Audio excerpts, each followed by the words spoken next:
আসসালামু আলাইকুম, সবাই কেমন আছেন? তো মদিনায় আছি, জুমার নামাজ পড়তে আসলাম। দেখেন যে এখানে মনে হয় যে এক বাংলাদেশ, যে এই মসজিদে নামাজ পড়তে আসলাম, মনে হয় যে আমরা এক বাংলাদেশে আছি। এখানে সবজি থেকে শুরু করিয়া এই দেখেন এই কীভাবে এই মূলো, ফুলকপি, টমেটো সব মনে হয় এক বাংলাদেশে আছি আমরা। এই এক সুদানি দোকান, দেখেন এই বাংলাদেশে যেরকম মোবাইল টোবাইলের চার্জার সব কিছু পাওয়া যায়, এখানে এরকম সেম মনে হয় আমরা এক বাংলাদেশে আছি। সাথে কাম ফুলুস 18 রিয়াল, 5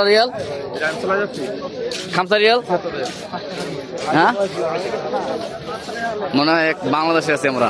জুমার নামাজের দিন আজকে, কিন্তু এই নামাজ পড়তে আসলাম। কি পরিমাণ লোক আর লোক! এখানে সুদানি, পাকিস্তানি, মাসরি, ইয়েমেনি সব লোক এখানে আসে। কেমন লাগে আপনাদের অবশ্যই কমেন্টে জানাবেন। দেখেন এই খেজুর বাগান আছে, মানে এক অন্যরকম অনুভূতি।